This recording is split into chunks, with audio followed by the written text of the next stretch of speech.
जी, नाम बता दीजिए सबसे पहले। मेरा नाम अनीता डैनियल है। जी, जिस तरीके से महिला हेल्पलाइन का निजीकरण किया गया है और इस चीज़ को लेकर आप धरने पर बैठे हैं यहाँ पर, तो क्या कुछ एक नुकसान होगा महिलाओं के लिए सबसे ज़्यादा, और क्या कुछ आपका इस पे नज़रिया है, क्या कुछ एक पैगाम देना चाहती हैं सब? सर, मैं यही बताना चाहूँगी कि जो आपने निजीकरण का नुकसान के लिए जो आपने जिक्र किया है अभी, तो नुकसान तो महिलाओं को बहुत ज़्यादा होने वाला है आने वाले टाइम में, क्योंकि निजीकरण जैसे इन्होंने किया है तो जो भी उनका हमारे पास डाटा है वो सेव नहीं है, और सेव है सारा, तो उसकी रिकॉर्डिंग कोई भी उसको ब्लैकमेल करके कर सकता है, कोई भी लड़कियों को उन सब चीज़ों से छेड़खानी कर सकता है, उनको एड्रेस तक पहुंच सकता है, मतलब बहुत सी चीज़ें हैं जो लीक आउट हो जाएंगी वहाँ से। और उन सब चीज़ों को लेकर के ही हमको डर है, क्योंकि जो एक सरकार के अंडर में चीज़ें थी, तो बहुत चीज़ें ना सरकार के अंडर में होते हुए एक डर भय रहता है कि सरकार के अंडर में है कुछ चीज़ें, तो लोग जल्दी से इन सब चीज़ों को ऐसे नहीं करते। लेकिन जब इसका निजीकरण कर रहे हैं, जो कर दिया गया है, और तो वहाँ पे ज़्यादा प्रॉब्लम है कि इन सब चीज़ों का मिसयूज़ हो सकता है। तो अब जैसे सोमवार को जो है 8 तारीख को आप लोग एक प्रोटेस्ट कर रहे हैं इसके अगेंस्ट, तो कहाँ से शुरू होगा, कहाँ तक जाएगा, क्या कुछ इस पे सरकार पे, दिल्ली सरकार पे असर इसका पड़ेगा, क्या कुछ आप एक मैसेज जो है दिल्ली की जनता को, पूरे देश की जनता को, क्योंकि जिस टाइम ये हेल्पलाइन बनाई गई थी, निर्भया जब कांड हुआ था दिल्ली के अंदर, पूरा देश जो है इससे जूझ गया था और एक ऐसा अजीब सा सदमा हो गया था, सब में गुस्सा भी था। उस वक्त ये जो है हेल्पलाइन बनाई गई थी, अगर इस हेल्पलाइन का निजीकरण हो जाता है तो नुकसान तो महिलाओं को, लड़कियों को होगा ही, लेकिन उसके बाद जो तरह तरह की जो घटनाएं महिलाओं के साथ, लड़कियों के साथ सामने आएंगी, तो उस पर किस तरीके से आप देखते हैं, और क्या कुछ एक अपील 8 तारीख के लिए आप पूरे देश की जनता से करना चाहेंगे? मैं यही अपील करना चाहूँगी देश की जनता से कि वाकई में निर्भया जब केस हुआ था उस टाइम पे, तो आज भी सुन के रोंगटे खड़े हो जाते हैं कि क्या वो टाइम रहा था कि सब लोग कैंडल मार्च कर रहे थे, हम भी शामिल थे उन सब चीज़ों में, गमज़दा लोग हो रखे थे, पूरा देश में त्राही त्राही मची हुई थी, ये सब सोच के कि कैसे क्या हुआ। आज वही निर्भया हेल्पलाइन जो उस वक्त स्टार्ट की गई थी इस मुद्दे को लेकर के, कि हम कहीं हद तक कोशिश करेंगे कि ये सारी चीज़ें आने वाले टाइम में ना हो, लेकिन वही चीज़ें रोकने के लिए ही इस हेल्पलाइन को बनाया गया था, जिसमें हम शुरुआत से हम लोगों ने काम किया है यहाँ पे। आज उसी का ही ये लोग निजीकरण कर दिए हैं, क्योंकि इन्हीं चीज़ों से ही नुकसान होगा। और मैं सिर्फ देश के सब लोगों से यही अपील करना चाहूँगी कि इस मुद्दे को आगे से आगे बढ़ाएं, ताकि हमें 8 तारीख को आकर के ज़्यादा से ज़्यादा हेल्प हो सके, हमारा सपोर्ट हो सके, हमारी आवाज़ बन के गूंज सके उस यहाँ दिल्ली सचिवालय गेट नंबर 6 से लेकर दिल्ली महिला आयोग तक। मेरी अपील है कि प्लीज़ सब लोग आकर के हमें ज्वाइन करें और हमें सपोर्ट करें।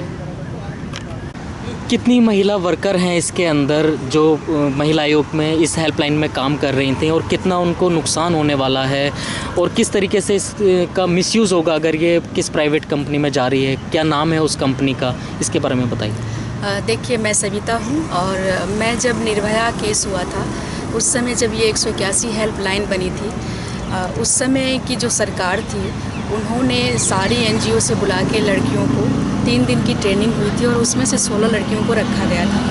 और देन उसके बाद 181 हेल्पलाइन पे हम लोगों को काम दिया गया था, कॉलिंग का जो भी हम सुपरवाइज़र थे वहाँ पे। 6 साल से काम कंटिन्यू, 6 साल पूरे होकर 7वां साल जा रहा है। इनकी सरकार आने के बाद स्टाफ भी बढ़ाया इन्होंने, लेकिन जो अभी जो इन्होंने प्राइवेट निजीकरण जो किया है, इसमें जो एक उद्देश्य था निर्भया केस के बाद, निर्भया केस के समय सारी भारत, पूरी दिल्ली, पूरे भारत, पूरे विश्व में ये केस गया था और सारी जनता एक हुई थी। और उसके बाद जब ये हेल्पलाइन बना है, यही सोच के दिल्ली की सरकार ने ये हेल्पलाइन बनाई थी कि अब कोई निर्भया दोबारा ना हो। और इस हेल्पलाइन से बहुत सी महिलाओं को हेल्प मिली है। जो प्रोसेस करने में टाइम लगता था, उसमें 181 हेल्पलाइन में कॉल करने के बाद तुरंत उनको सपोर्ट मिला है। और जो एक उद्देश्य था, वो उद्देश्य ही निजीकरण के तहत खो जाएगा, जहाँ तक मुझे लग रहा है सभी की यही सोच है कि जो महिलाएं एक कॉल करती हैं, हम कहते थे कि मेरा कॉल बिल्कुल सीक्रेट रखना, गुप्त रखना, किसी से आप जिक्र नहीं करोगे, उनका डाटा का वहाँ मिसयूज हो रहा होगा। और जो पुराने पुराने केस चल रहे थे, इवन कि हम लोग जो कोर्ट में केस चलते थे, क्या धारा लगी है, क्या सेक्शन लगी है, इस सेक्शन में क्या उसको सज़ा हो सकती है, कितना टाइम ये केस चार्जशीट फाइल हो सकती है, ये सारे प्रोसेस हम महिलाओं को समझाते थे। बहुत अच्छी तरह से हम उनकी काउंसलिंग करते थे, केस के लिए उनको तैयार करते थे, हर कदम पर उनको हम सपोर्ट करते थे। मुझे नहीं लगता कि निजीकरण होने के बाद उसको वहाँ इतना सपोर्ट मिल रहा है। अभी भी वहाँ आप कॉल करके देख सकते हैं कि कैसी वहाँ कॉल सेंटर की लड़कियाँ बैठाई गई हुई। हम लोग एक सभी एनजीओ से जुड़े थे, महिला मुद्दे पे जुड़ाव था, महिला मुद्दों पर अच्छी पकड़ थी, हम उस व्यू से काउंसलिंग करते थे। एक एयरटेल कंपनी जो आईटी कंपनी है, वो क्या महिला के मुद्दों पर काउंसलिंग करेगी, वो क्या महिला के डाटा को सुरक्षित रखेगी, वो तो महिला अपना लाभ देखेगी, वो वहाँ डाटा का मिसयूज नहीं होगा। इसकी जिम्मेदार कौन होगा, कौन लेगा इसकी जिम्मेदारी कि हाँ वहाँ महिलाएं के डाटा सुरक्षित है। मुझे नहीं लगता कि वहाँ डाटा सुरक्षित है। दूसरी चीज़ ये कह रहे हैं कि वहाँ का जो सॉफ्टवेयर है वो यहाँ से ज़्यादा डेवलप्ड है, लेकिन हम लोग 3 दिन वहाँ काम कर चुके हैं। हमारा जो यहाँ था सॉफ्टवेयर, वो एक ही सीट पर आप SHO, PCR, महिला हेल्पलाइन सबको आप कॉल कर सकते थे, लेकिन वहाँ का जो सॉफ्टवेयर है वो 3 सीट आप खोलो, हर सीट को आप सेव करो। यहाँ जो 2 मिनट में होता था, मुझे लगता है वहाँ वो 4 मिनट में हो रहा है। तो कैसे ये डेवलप्ड हुआ? एक महिला को जब हम 2 मिनट में हेल्प करके कॉल करके उनको हम सुसाइड के लिए रोक सकते हैं, एक पॉइंट होता है वहाँ रोक सकते हैं, वहाँ हम कैसे 4 मिनट तो हमें कॉल करने में ही लग जाएगा, कैसे हम उनको हेल्प कर सकते हैं? और वहाँ जो एज ए बिजनेस देखा जा रहा है, इस मुद्दे को एज ए बिजनेस देखती है एयरटेल कंपनी। वहाँ हमें कहा गया कि 2 मिनट में आप रैप अप करो कॉल को। आप सोचो, अगर एक महिला का रेप हुआ है, क्या मैं उनको कहूँगी कि 2 मिनट में ही आपको बात करनी है? अगर एक महिला कह रही है कि मैडम मैं सुसाइड कर रही हूँ, क्या मैं उनको कहूँगी कि 2 मिनट ही मैं आपसे बात कर सकती हूँ? उनके काउंसलिंग में हमें 10 मिनट लगेगा, 15 मिनट लगेगा, उनको हम रोकेंगे, तब तक कोई कॉलर उसको PCR भेजेगी उनको देखने के लिए कि वो सेफ़ है या नहीं है। कैसे हम इसको, एक महिला मुद्दे को, इतना सेंसिटिव मुद्दे को हम निजीकरण कैसे कर सकते हैं? कितनी सारी परेशानियां का सामना करना होगा। आप कल को कोई RTI डाल के अगर केस की सीट मांगेगा, क्या दोगे आप? क्या सीट निकलेगी वहाँ से? आप देख लेना RTI डाल के। और यहाँ का जो डाटा था वो पूरी केस सीट भरी होती थी, पूरे अच्छे से। एक जज भी ऑर्डर देते थे कि यहाँ के डाटा को लाओ आप, अगर आपने 1 मिनट में कॉल अगर किसी मामले की कोई जानकारी किसी को लेनी है तो वो RTI लगा करके किसी भी केस की जानकारी प्राप्त कर सकता था पहले भी। जी हाँ, लेकिन अगर ये निजीकरण इसका हो जाता है, बल्कि 99% तो हो ही चुका है। बिल्कुल। तो अगर कोई किसी केस की RTI लगा के अगर जानकारी प्राप्त करना चाहे तो वो वहाँ से नहीं मिल पाएगी। ये तो मैं नहीं कहूँगी कि नहीं मिल पाएगी, अगर वो लगाते हैं, लेकिन जिस तरह से यहाँ जानकारी मिलती थी टोटल, मुझे नहीं लगता वो सीट ही 4 बन रहे हैं, 4 मिनट एक सीट में ही लग रहा है। और मुझे नहीं लगता कि जो पुरानी महिलाएं थी, जो पुराना केस 6 साल से, अगर किसी ने 2013 में कॉल किया था, उसका कंटिन्यू केस चल रहा है, उसने FIR करवाई, उसका चार्जशीट फाइल हुआ, देन उसका केस चल रहा है। वहाँ सीट खोलने में इतनी दिक्कत हो रही है, उनकी सीट ही नहीं खुल रही है, क्योंकि यहाँ तो उस नंबर से, जिस नंबर से आपने कॉल किया उस नंबर से सीट खोलो, हमें सारी केस समझ में आ जाती थी, अकॉर्डिंग टू उनका पूरा केस प्रोफाइल हम उनको सजेशन दे देते थे। लेकिन वहाँ तो सीट ही नहीं खुल रही है। और दूसरी चीज़ है जॉब, हम जॉब के लिए नहीं यहाँ बैठे हैं, हम महिला मुद्दा कोई क्या वस्तु है या कोई जगह है या कोई सामान है कि आप उसका निजीकरण कर दोगे? आपको सोचना चाहिए निजीकरण की वजह से, निजीकरण हम क्यों कर रहे हैं? ये कोई सामान थोड़े ना था। और निर्भया इतनी बड़ी रेप केस के बाद इस हेल्पलाइन को एक उद्देश्य के लिए बनाया था दिल्ली सरकार ने, यूं ही नहीं बना दिया था इसको। इसका तो आप मोटो और सब कुछ आपने इसको ढकेल दिया जाके निजीकरण करके। और 8 तारीख को जो हम लोग एक रैली कर रहे हैं, मैं इतना ही कहूँगी, भारत की महिलाएं हमें कॉल करती थी, यूपी से, हरियाणा से, बिहार से, हमें जितना होता था हम उनकी मदद करते थे। अब मैं पूरी भारत की महिलाओं से ही नहीं, दिल्ली की महिला से भी मैं ये कह रही हूँ, 8/4/19 को सोमवार का दिन है, हम एक रैली निकाल रहे हैं। जिस तरह आप लोग निर्भया रेप केस में एकजुटता दिखाई थी, प्लीज़ उसी तरह इस हेल्पलाइन को बचाने में भी आप एकजुटता दिखाएं। बाहर निकले, 2 बजे से टाइम है, दिल्ली सचिवालय से होकर के महिला आयोग तक जाना है और उनको ये दिखाना है कि आप कुछ भी मनमानी करोगे हम बर्दाश्त नहीं करेंगे। खास करके हमारा मुद्दा कोई मजाक नहीं है, कोई चीज़ नहीं है, वस्तु नहीं है जो आप निजीकरण कर दोगे। जी, क्या कुछ एक अपील करना चाहेंगे पूरे देश की जनता से? मैं हमारे पूरे देश की जनता से यही अपील करना चाहूँगी कि जब हमारी इतनी संवेदनशील हेल्पलाइन 181 का हमारे लिए बनाया गया था, मैं खुद एक महिला होते हुए उसका इस्तेमाल करती हूँ।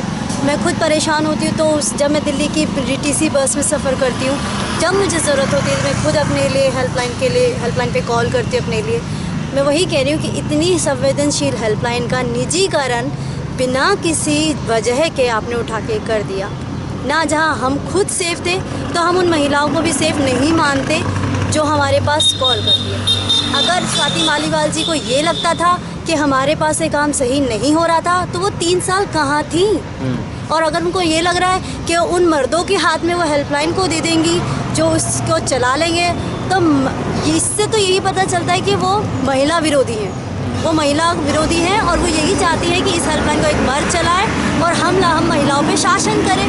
वो हमें लठ मारे और हम ये काम इस तरीके से उनके 2 मिनट के रैप अप कर देख के इसको, यही वो चाहती है। तो हमारी यही आपसे अपील है कि आप दिल्ली की नहीं, सभी महिलाएं जो भारतवर्ष में रहती हैं, जो 181 का इस्तेमाल करती हैं, यूज़ करती हैं, कॉल करती हैं, मदद के लिए गुहार करती हैं, तो आप लोग हमारे सपोर्ट में दिल्ली महिला आयोग के सामने आकर हमारा सहयोग दें, हमारा समर्थन करें, जिससे हम अपनी संवेदनशील हेल्पलाइन 181 का बचाव कर सकें और निजीकरण से उसको बचा सकें। अगर लाख कोशिशों के बाद भी इसका निजीकरण हो ही जाता है तो आपने आगे की क्या कुछ एक रणनीति तैयार करी है? किस तरीके से इसके लिए लड़ाई लड़ेंगी आप? देखिए, जहाँ तक हम लड़ सके कि हम ज़रूर लड़ेंगे। लीगल प्रोसेस भी हम इसमें ज़रूर करेंगे। हम पिटीशन फाइल करेंगे। अभी तक तो हम शांत होकर धरना देके बैठे थे, अब हमने रैली निकालने की सोची है जहाँ हम अपनी दिल्ली की महिलाओं को एकत्रित करेंगे और अपनी हेल्पलाइन को बचाने की पूरी कोशिश करेंगे। दिल्ली सहित ही आसपास के जो राज्य हैं उनमें जो समाजी तंजीमें हैं, जो सोशल एक्टिविस्ट हैं, उनसे क्या अपील करती हैं आपके, किस तरीके से आपकी इस मुहिम में आपके साथ हैं, इस प्रोटेस्ट में आपके साथ हैं? मैं उनसे यही अपील करना चाहूँगी कि आप लोग हमारा समर्थन करें। अगर आप नहीं भी आ सकते, हम सोशल मीडिया के थ्रू भी हम लोगों से मदद ले रहे हैं, क्योंकि वो खुद एक हेल्पलाइन ऐसी चला रहे हैं जहाँ वो छोड़ नहीं सकते।